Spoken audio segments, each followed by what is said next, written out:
Unapologetically, I like to say that this platform is for Africans and not for people who are confused, because we will no longer be distracted by people who don't know who they are or attempt to find out who they are without trying to throw a monkey wrench in to what somebody else is doing. So please, if you have any problems with that, thank you and see you later. Now, for all others who want to learn, and I am in that most of all, let us continue. Georgia. Perhaps the most painful thing for a person, a student, is to accept the fact that much of what he has been taught were half-truths and lies. For the black child who is led to believe that his people were always slaves, the reading of history can be as frustrating as trying to blow up a balloon with holes in it. For the white child who is led to believe that his people were always masters, the reading of history can produce a balloon with too much air in it, a balloon that over time will burst from the pressure of truth. Millions of black and white children have gone through the school system of this state, of this country, believing that the Greeks were the developers of mathematics. Not so, says our guest, Dr. Beatrice Lumpkin, Associate Professor of Mathematics at Malcolm X College in Chicago. Dr. Lumpkin has written on the Afro-Asian Foundation of Mathematics for Freedom Ways, The Mathematics Teacher, Science and Society, and Historica Mathematica. She is the author of a children's book, Young Genius in Old Egypt. We asked Dr. Lumpkin, what are the children in the classrooms of this country being taught about the beginnings of mathematics? I would say very little, if anything, because unfortunately, mathematics is presented as something full-blown, like Minerva out of Zeus's head. And the real history of mathematics, were it known, would be something that would inspire us and help us in the study of mathematics.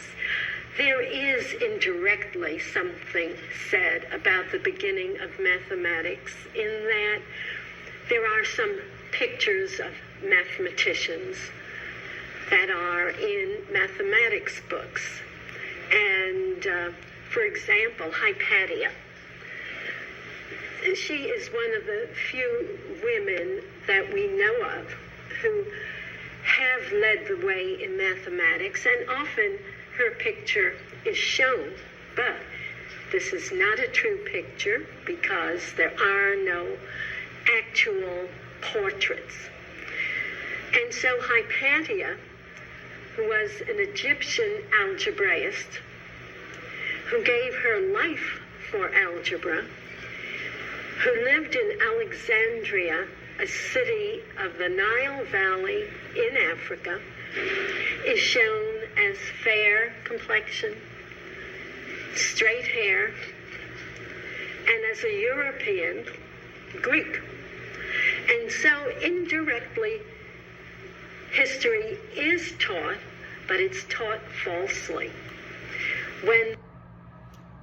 So what she's actually trying to say is, again, our history has been hijacked. Opportunities. We spent the first 4 centuries here in oppression, and even though we have a president now, we've come all that way. Most of the time we've been here, we've been struggling, and that has led to some real psychological struggles that we're still having. And let's talk about some of those struggles, because I think as we begin to understand as a people what we are struggling with, then maybe we can begin to break down some of the barriers and begin to try to clear those hurdles in our lives. Yeah, one of the worst ones is the disrespect for who we are. I mean, whereas people are able to operate in their own self-interest when they know and appreciate who they are, One of the things that slavery robbed us of was the ability to understand who it is that we were. We didn't know anything about our ancient history. We didn't know that we were the people who came from the Nile Valley civilization, the great builders of ancient civilizations.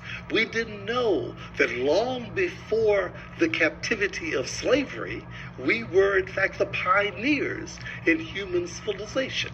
And by not knowing that, we therefore have always had to look to other people as images of our possibility, as role models, and did not believe that somehow to be a black, bald-headed man or to be a black, nappy-headed woman could be dignified, could be beautiful, could be intelligent, that there was genius in who we were.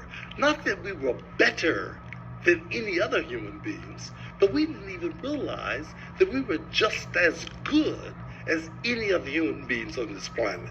And struggling with that self-esteem, struggling with that issue of simply learning to love ourselves as being comparable to any other human beings on the planet is one of the biggest psychological problems that we've had to deal with. Okay. And obviously we haven't done a very good job, in your opinion. Well, I think we're struggling with it. I think we're still struggling with it. Okay. I think we've made a tremendous amount of progress, but I think that it's still a part of the basic kind of vulnerability we have. We spend a lot of time, even now, trying to alter our appearance so we can look other than ourselves. We still do not think of ourselves as being geniuses. We think we can be good entertainers or outstanding athletes, but we don't believe that we can be thinkers. We don't believe we can be philosophers. We don't believe we can be great healers. We don't understand those aspects of our human capability. One of the wonderful things about the recent election of Barack Obama is that it began to shock people that a black man could be president. Because we didn't realize that for thousands of years before our captivity, we ran our own civilizations. And therefore, we didn't even try to do those things. And therefore, we spent a lot of time trying to be other than ourselves. That's a problem. That's a real problem, because when you do that, you begin to resent people who are somehow trying to represent for you what your possibilities are. And the old crabs in the basket mentality, where you tear each other down. You think you're better than I am, or I'm better than you are, or I'm better than you are because I've been accepted by somebody other than my own mother, father, and my own community. And when someone stood up and said, I want what's good for you, we resented that. Exactly. Because we didn't understand that people could have our self-interest at heart. Which is a difficult thing for us, because not only do we end up in a self-destructive behavior, which we'll let you talk to in just a moment, yes, but others just help to cater to that self-destruction within us when, as you mentioned, they don't see us as being people who are trying to be better than who we are. Absolutely. We're trying to grow from that. So let's talk about some of that self-destructive behavior, because I think we'll see those crabs in the bucket and understand who they are, and those people who are trying to get out of the bucket, the crabs that are trying to get out. Let's talk about that. Absolutely. Well, I think that one of the real kind of self-destructive things is in terms of how we use our resources. I mean, rather than trying to build up our own communities and our own educational settings, we want to run and be associated and assimilate with other people's accomplishments. So we want to be associated with other people who've done well, and we are ashamed of where we have come from and what we've been able to achieve. And in doing so, we engage in things of not giving proper respect to those who are trying to advance our own objectives in a positive kind of way. The fact that we do not give the kind of intellectual appreciation for what we represent as a community of people, that somehow we don't even, my work as a psychologist, but people still, after nearly 40 years, they say, what makes you think you can tell us about us? You know, I mean, what makes you an expert on black people? Dr. Akbar, I hate to tell you. That is the question. What makes a black person tell another black person or try to show another black person who they are? What the first question they get is, who do you think you are to tell me something? Because we already know. We have been bamboozled, hoodwinked, okay? Run asunder. Malcolm X said all those things. And it's simply because we don't know who we are. We know everything when it comes down to talking to another black person. But when you talk to a European, you're all ears. You run to that community, you spend your money, and you do all the things that you think that can validate you for being who you are, instead of looking deep, real deep inside of you and understanding that you don't need validation from nobody. Nobody can sit on a perch and tell me or anybody else what black history is when you have no melanin. And the little bit that you have makes you feel inferior.